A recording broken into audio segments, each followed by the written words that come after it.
கம்பி கேட்டை ஒரு கையால் திறக்க முயன்றான். மறுகையில் மொபட் வண்டி. இயலாது போக பின்பு மொபட்டை ஸ்டார்ட் போட்டுவிட்டு கேட்டை திறந்தான். உள்ளே 2ஆம் நம்பர் ஃப்ளாட் அம்மா வாசலில் நிற்பது தெரிந்தது. கஷ்டகாலம். மொபட்டை உள்ளே நிறுத்திவிட்டு வந்து இந்த கேட்டு சனியனை திரும்ப மூடிவிட்டு போக வேண்டும்.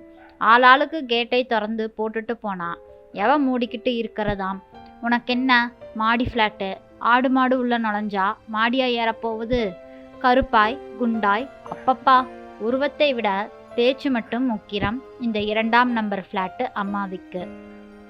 வாயை திறந்தால் வன்மன் தான். ராகவனுக்கு 2ஆம் நம்பர் அம்மாவை பார்த்தாலே கொஞ்சம் அச்சம்தான்.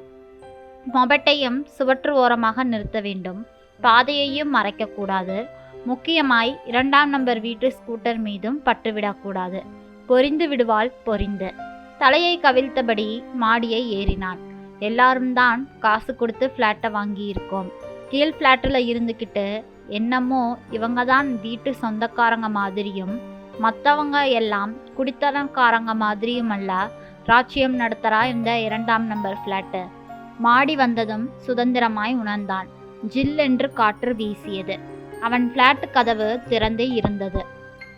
சோபா மேல் ராஜனனுடைய யூனிஃபார்ம் சட்டையும் டையும். யாருமில்லாத ஹாலில் ஓடியபடி ஃபேன். மூளைக்கொன்றாய் ரம்யாவின் சாக்ஸுகள். கதவுகள் மேலெல்லாம் துவைத்த ஈரத்துணிகள். மைதிலி அடுக்கலையில் இருந்தாள். தலையில் இடித்த ஒரு ஈரபனியனை கோபமாக தள்ளியபடியே கத்தினான். என்ன கன்றாவி இது? துவைச்சதை வெளியில் கம்பியில காயப்போடா. வீடா இதெல்லாம்? என்னைய கேளுங்க கோபமா. சொந்த வீட்டில் குடியிருக்கிற மாதிரியா இருக்குது? இந்த பிரச்சனை வந்து 1 வாரம் ஆகுது. உங்களுக்கு இந்த வீட்டில் நடக்கிறது என்னத்த தெரியுது? போட்டா என்ன பண்ணிருவாளாம்? கைலிக்கு மாறியபடியே கேட்டான். மேலே 5ஆம் நம்பர் மாமி நேற்று காய போட்டிருக்காங்க. ஸ்கூட்டர் ராணி என்ன பண்ணியிருக்கிறா தெரியுமா? அவள் வீட்டு ஒட்டடை கம்பில் இன்னொரு கம்பி ஓசி வாங்கி கட்டி மாமி வீட்டு துணியை எல்லாம் மத்தியானமாக எடுத்து தூக்கி குப்பை தொட்டியில் போட்டுட்டாளாம். அடுக்கலையிலேயே ஸ்டூலில் அமர்ந்து காஃபி சாப்பிடபடி யோசித்தான். கணவன் மனைவி 2 பேருமே பொல்லாதவர்கள். மைதிலி கதை கதையாய் சொல்லுவாள். ஃப்ளாட்டில் உள்ள மற்ற 5 வீடும் ஒரு கட்சி. அவர்கள் மட்டும் ஒரு கட்சி. கந்து வட்டிக்கு கொடுக்கிறார்கள். பணம் வாங்கி செல்வதெல்லாம் இல்லாதவர்கள்தான். வராத வட்டிக்கு அந்த அம்மாள் போடும் சத்தம் காது கொடுத்து கேட்க முடியாது. நம்மளை மாதிரி அவளுக்கு வீட்டில் வேலையே இருக்காதாங்க. சதா 24 மணி நேரமும் வாசலிலேயே நின்றுக்கிட்டு ஃப்ளாட்டில் நடக்கிறத மொத்தத்தையும் கடுவன் பூனை கணக்காக நோட்டம் விட்டுக்கிட்டு இருக்கா. பார்த்தா பார்த்துட்டு போறா. உங்களுக்கு என்ன? பார்த்துட்டு சும்மாவா இருப்பா? சாயங்காலம் புருஷன் பொண்டாட்டியா வெளியில கிளம்பிட்டா வயிறு எரிஞ்சிருவா. சிங்காரிச்சுக்குன்னு கிளம்பிட்டா அப்படின்பா. அப்பப்பா, இந்த தெருவுக்கே இவ தான் மாமியார் மாதிரி. மைதிலி மாமி பேங்க்காரங்க வீடு. பெங்காலி மேடம் எல்லாருக்குமே ஸ்கூட்டர் ராணியை கண்டாலே பிடிக்காது என்பதை விட பயம் என்பதுதான் சரி. இந்த கன்றாவியை எல்லாம் தொலைச்சிக்கிட்டு அக்கடான்னு 1 வாரம் எங்கேயாவது போய் இருக்க முடியுதா? உங்களால் ஆஃபீஸுக்கு லீவு போட முடியுமா? தினம் இதுங்களுக்குள்ள கிடந்து மாய வேண்டியது இருக்குது. மைதிலியின் நெடுநாள் ஆதங்கம் இன்றும் ஒரு முறை வாசிக்கப்பட்டு விட்டது. அது சரி, நம்ம பிள்ளைங்க எல்லாம் எங்க? இவ சீனாம்பர ஸ்கூட்டர் நிற்கிதுன்னு பிள்ளைங்க கீழே விளையாடக்கூடாதே. சி, இப்படியுமா ஒரு பொம்பளை இருப்பா? அன்னைக்கு எதிர் ஃப்ளாட்டுக்கார பையன் பந்தத்தாங்க ஆன்ட்டின்னு கேட்டிருக்கான். கூட நம்ம ராஜனும் நின்று இருக்கான். செருப்பால் அடி நாயே போங்கடான்னு சொல்லியிருக்கிறா. எனக்கு வைத்த பத்திக்குன்னு எரியுது.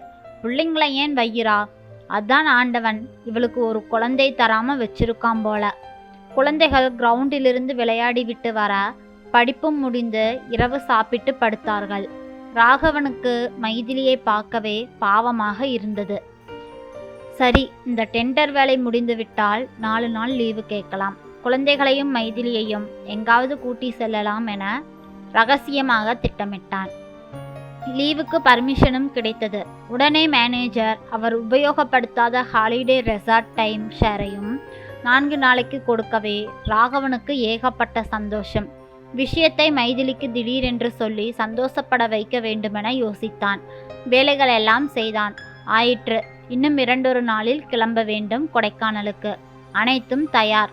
அன்று இரவு இதை சொல்லலாம் என மொபட் நிறுத்துகையில் 2ஆம் நம்பர் வீட்டு வாசலில் ஸ்கூட்டர் ராணி இல்லாததும் சந்தோஷத்தை அதிகப்படுத்தியது. லேசாய் சீட்டி அடித்தபடி மாறி ஏறினான். டிக்கெட்டுகள், கொடைக்கானலில் தங்கும் அறை காகிதங்களையெல்லாம் மேஜை மேல் பரப்பினான். மைதிலியை தற்செயலாக பார்க்க வைத்து மெலிதாக துவங்கி ஆச்சரியத்தில் அவ முகம் விரிய விரிய பெருமைப்பட்டான். எஸ், நாம இன்னும் ஜஸ்ட் 2 நாளில், அதாவது நாளானைக்கு சாயந்தரம். வீடே குதூகலித்தது. அது சரி, என்ன ஸ்கூட்டர் ராணிய ஆளையே காணோமே? தெரியலங்க, 2 நாள் ஆயிடுச்சு, வீடு பூட்டியே கிடக்குது. அடச்சா, அவங்க இல்லாததை இங்கே இருந்து அனுபவிக்க முடியாம போயிடும் போலிருக்கே. இப்ப பார்த்து நாம டூர் போறோமே. மைதிலி சந்தோஷமும் கெலியுமாய் சொல்லவே குழந்தைகள் கூட சிரித்து விட்டன. ஊருக்கு கிளம்ப வேண்டிய அன்றைக்கு முதல் நாள் மதியம் சில பொருட்களை வாங்கி கொண்டு ராகவன் இரும்பு கேட்டை திறந்தான். 2ஆம் நம்பர் வீட்டு பிளாட்பெண்கள் நின்றிருந்தனர். மைதிலியும் கூடவே நின்றிருந்தாள். ராகவனை பார்த்ததும் உடன் மாடிப்படிக்கு வந்தாள். படியேறுகையிலேயே விஷயத்தை போட்டு உடைத்து விட்டாள். ஸ்கூட்டர்காரர் 2ஆம் கல்யாணம் பண்ணிக்கிட்டாராம். இவளை தள்ளி வச்சிட போறாராம். ஏனாம்? கல்யாணமாகி 10-12 வருஷம் ஆகுதுங்க, பிள்ளையே பிறக்கலையே. மிகவும் சரிதான் என்பது போலவே அவள் குரல் இருந்ததோ. அந்த விஷயம் எங்கள் எல்லோருக்குமே படு ஆச்சரியம். ஆனால் ஸ்கூட்டர் ராணி கலங்கவே இல்லை என்பது போல இருந்தது. மற்ற பெண்களும் மைதிலியும் கூடி கூடி பேசினார்கள். ராகவன் ஒருவனாகவே ஊருக்கு போகும் மூட்டைகளை எல்லாம் கட்ட வேண்டியிருந்தது. மைதிலி அதிகம் கலந்து கொள்ளவே இல்லை. இரவு சாப்பிட்டு விட்டு படுத்தார்கள். காலையில் சீக்கிரம். மைதிலி சரியாகவே பேசவில்லை. முகமும் உம்மென்று இருந்தது. என்ன கோபமோ? ராகவன் நெருங்கி அமர்ந்தான். என்ன, உடம்பு சரியில்லையா? ஹலோ மேடம், உங்களைத்தானே. என்ன டல்லா இருக்கீங்க?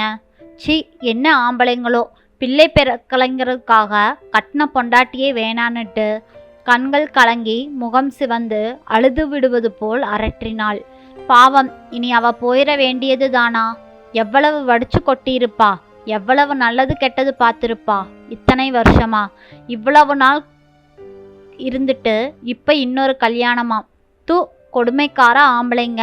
இன்னொரு பொம்பளையை கட்டிக்கிட்டு அவன் நல்லா இருந்துருவானா? குப்புறப்படுத்து கொண்டே மைதிலியை வியப்பாக பார்த்தான் ராகவன். சரி சரி விடு, இதுக்கெல்லாம் நீ போய் அப்செட் ஆகிட்டு. நாளைக்கு ஆரம்பிக்குது நம்ம ஜாலி டூர். தொட்டு திரும்பியவனை திரும்பி பார்த்து நான் வரலைங்க என்று வெடுக்கென்று சொல்லிவிட்டு நகர்ந்து படுத்து கொண்டாள். எத்தனை வருடமாய் எதிர்பார்த்த டூர், வசதி வாய்ப்புகளோடு அமைந்திருக்கும் டூர் மைதிலிக்கு திடீரென்று சாதாரணமாகிவிட்டதா? ராகவனுக்கு எரிச்சலாக இருந்தது. குழந்தைகள் தூங்கியபடி இருக்க கடிகாரத்தின் டிக் டிக் மட்டும் சத்தமாக கேட்டது. 4 மணிக்கு அலாரம் வைத்திருந்தான். 10 நிமிட யோசனைக்கு பிறகு ராகவனும் படுத்துவிட்டான்.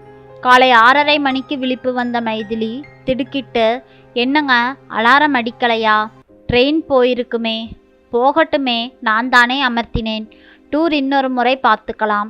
2ஆம் நம்பர் வீட்டுக்கு எதுவும் தேவையான்னு பாரு. ஐயாவுக்கு 4 நாள் லீவ் இருக்கு. மைதிலி ராகவன் கையை அழுந்த பற்றினாள் சந்தோஷமாக. எவ்வளவுதான் அந்த அம்மா குடியிருக்கும் வாசிகளுக்கு சத்தமாக பேசினாலும் கோபப்பட்டு கத்தியிருந்தாலும் அவளுக்கு ஏனோ சங்கடமாகவே இருந்தது.